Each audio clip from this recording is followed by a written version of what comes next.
નમસ્કાર દર્શક મિત્રો, એસએનએસ ન્યૂઝમાં આપનું હાર્દિક સ્વાગત છે અને હું છું ઈશા।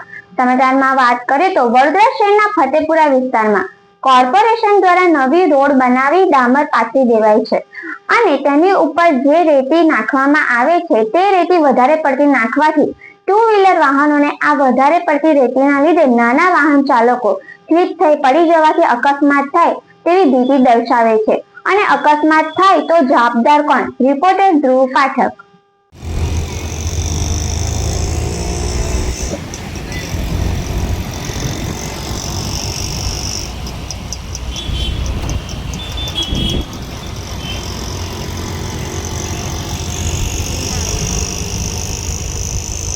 આ રોડ લેવાનો આપણે આ બાજુ કઈ છે? આઈ જો લાવ છું અહીંથી આ બાજુ